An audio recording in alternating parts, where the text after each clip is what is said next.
सभी श्रोतागणों को राघवेंद्र पाल का नमस्कार। आज की कहानी आपको प्रेरणा से भरपूर कर देगी।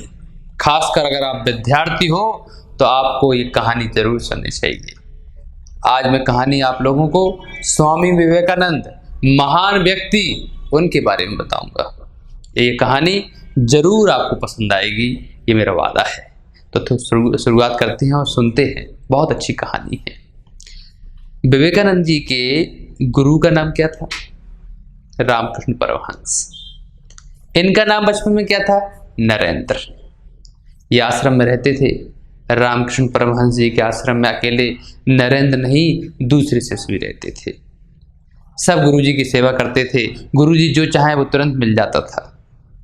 सभी लोग बिल्कुल तत्पर रहते थे, तैयार रहते थे। गुरुजी आदेश दें और तुरंत आदेश का पालन होता था। सभी लोग बढ़िया से अच्छा जीवन व्यतीत कर रहे थे, आध्यात्मिक जीवन में थे। आश्रम में आनंद ही आनंद था। लेकिन कुछ शिष्यों की एक समस्या थी। समस्या क्या थी? समस्या ये थी कि गुरुजी नरेंद्र को ही क्यों समय देते हैं? गुरुजी उसको ही हमेशा क्यों पूछते हैं? ऐसा उसमें क्या खास है कि हम में नहीं है? सभी लोग आपस में बातें करने लगे। बोले ऐसा क्या है जो हम में नहीं है? गुरुजी उसको समय क्यों देते हैं? हाँ हाँ, सही कह रहे हो, सही कह रहे हो। आपस में सबसे बातें करने लगे। तो इनने डिसाइड किया कि हम जाके कुटिया में जहाँ हमारे गुरुजी बैठे हैं उनसे ही पूछ लेते हैं। बोला क्या बात कर रहा, गुरुजी से पूछेगा? अब क्या करें यार, हम अपने मन का अपने अंदर नहीं रख सकते हैं। तो चलो चलो चलते हैं, हम सब चलते हैं। नरेंद्र को छोड़ के बाकी सब शिष्य गुरुजी की कुटिया में पहुंचे। गुरुजी आराम कर रहे थे। इन्होंने बाहर से आज्ञा मांगी, गुरुजी मैं देवनंद अंदर आ जाऊं? कौन? देवनंद? हाँ आ जाओ आ जाओ। गुरुजी ने आवाज लगाई। देवनंद अपने कुछ साथियों के साथ अंदर घुसा। गुरुजी के प्रणाम किया, गुरुजी के पैर छुए। तुम लोग आज कैसे आ गए? अभी तो आराम करने का समय है ना, आराम करो, शाम के मैं आपको फिर मिलूंगा। गुरुजी हमारे मन अंदर एक बात है, अगर आप आज्ञा दो मैं कहना चाहते। हाँ कहो ना, बिल्कुल कहो, क्या बात है? गुरुजी शांत प्रवृत्ति के थे, आराम से बोलते थे, बहुत अच्छे व्यक्ति थे। क्या बात है बताओ। गुरुजी हम शिष्यों ने आपका क्या बिगाड़ा है कि आप हमारे साथ भेदभाव करते हो? ऐसा सुनकर उनको बड़ा धक्का लगा। क्या बात कर रहे हो देवनंद, ऐसा नहीं हो सकता है। मैं बिल्कुल भेदभाव नहीं करता हूं। तो गुरुजी आप नरेंद्र को समय क्यों देते रहते हो? हम लोग क्या आपके शिष्य नहीं है? उनके अंदर से व्याकुलता आ रही थी। गुरुजी समझ गए कि इनके अंदर व्याकुलता आ रही है। गुरुजी मुस्कुराए। देवनंद समय का इंतजार करो, सब बता दूंगा। अब आप लोग जाओ। गुस्से से भरे हुए सभी शिष्य बाहर निकल पड़े। गुरुजी ने हमारे सवाल का आंसर यानी कि जो उत्तर है वो नहीं दिया। तो आगे बढ़ चलो। सभी लोग अपने अपने काम में लग गए। अब गुरु के सामने क्या कह सकते थे? समय निकलता गया। एक दिन गुरुजी ने सबको बुलाया, सभी लोग इधर आओ। सभी लोग आ गए। नरेंद्र भी उनमें शामिल था, यानी स्वामी विवेकानंद भी उसमें थे। आज आप लोगों को एक मुश्किल भरा काम दे रहा हूं, क्या आप लोग कर पाओगे? देवनंद बड़े उसके साथ, क्योंकि उसको पहले से लगता था कि स्वामी विवेकानंद हर कोई काम कर देते हैं। गुरुजी मैं करूंगा। काम यह है कि आप लोगों को वो पहाड़ी देख रहे हो ना? हाँ गुरुजी वो पहाड़ी लंबी सी, हाँ हाँ बहुत ऊपर भी है वो। हाँ गुरुजी दिखाई दे रही है। उस पहाड़ी पे आज आप लोगों को तपस्या करनी है रात भर। सभी लोग देखने लगे। बोला उस पहाड़ी पे तपस्या करनी है, मच्छर हो रहे हैं भयंकर। अब गुरुजी की आज्ञा नहीं टाल सकते थे। बोले ठीक है गुरुजी, हम आपकी बात मानेंगे।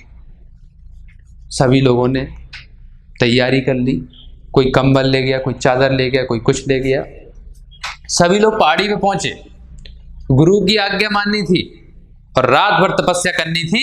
पूरा एक जो काफिला था उन लोगों का, सभी शिष्यों का निकल पड़ा पहाड़ी की ओर और बढ़िया आराम से पहाड़ी की तरफ पहुंच गए। पहाड़ी पे चढ़ रहे थे। सभी शिष्य एक तरफ, स्वामी विवेकानंद एक तरफ, क्योंकि वो उनसे थोड़ी सी नफरत करते थे। पहाड़ी पे पहुंचे और उन्होंने अपने अपने तंबू लगाए, क्योंकि रात भर वहीं पर रहना था। सबसे पहले उनकी तपस्या शुरू हुई। जो शाम का टाइम उनका रोज योग में जाता था, वो योग शुरू हुआ। गुरुजी के सख्त आदेश थे कि जो हमने नियम बनाए हैं वो टूटने नहीं चाहिए। उन्होंने योग करना शुरू कर दिया।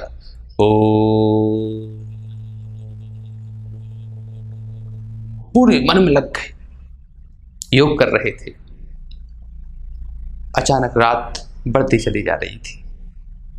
देवानंद को नींद आने लगी थी, साथियों को नींद आने लगी थी।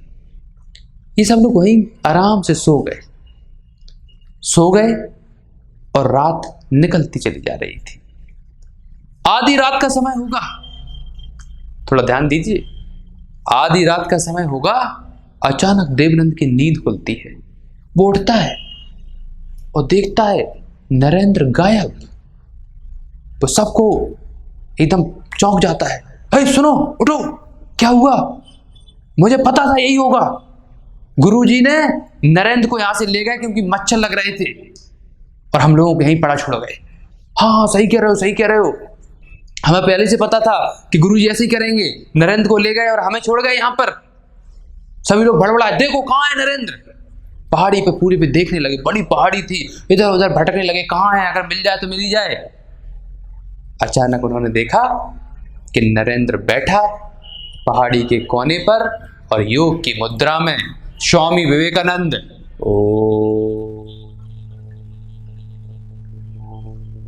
बहुत अच्छे से ये एकदम योग की मुद्रा में बैठे हुए थे, लेकिन उनके ऊपर कंबल उड़ा हुआ था। ये देखकर बाकी शिष्य भयंकर जलने लगे कि देखिए गुरु ने कितना अन्याय किया है, हमें वहां पर छोड़ गए और इनको कंबल उड़ा के चले गए। सीधे भाग के गए, रात में भी नहीं रुके। व्याकुलता उनके अंदर थी। सभी शिष्य कुटिया की ओर भागे और उन्होंने जाके सीधे गुरुजी को जगा ही दिया। गुरुजी शांत मन से आंखें खोली। अरे देवानंद, आप रात्रि में ही आ गए। गुरुजी आपने हमारे साथ अच्छा नहीं किया। ये आप नरेंद्र को चादर उड़ा के आ गए, हम लोग को यही छोड़ गए। ये तो अच्छा नहीं किया। गुरुजी मुस्कुराए, चलो मैं भी तो देखूं कौन सा चादर उड़ाया है। पहुंचे वहां पर सभी शिष्यों के साथ। रामकृष्ण परमहंस गुरुजी वहां पर पहुंचे। उन्होंने देखा और सब लोगों से बोला, ध्यान से देखो इसको ध्यान से देखिए कि कौन सा चादर ओढ़े हुए। तो सभी लोगों की आंखें फटी रह गईं जब उन्होंने देखा कि स्वामी विवेकानंद के शरीर के ऊपर मच्छर ही मच्छर थे। मच्छर लिपड़े पड़े थे। वो जिसको चादर समझ रहे थे वो वास्तव में मच्छर थे। और स्वामी विवेकानंद तपस्या में लीन, उन्हें उन पर मच्छरों का 1% भी असर नहीं हो रहा था। क्यों? क्योंकि तपस्या में लीन थे। तो कुछ पाने के लिए तपना पड़ता है। इसीलिए सांसारिक जीवन में आप अगर पड़े हो तो ठीक है, लेकिन तपो भी। तपना जरूरी है। बिना तपे आपको कुछ नहीं बोलने वाला।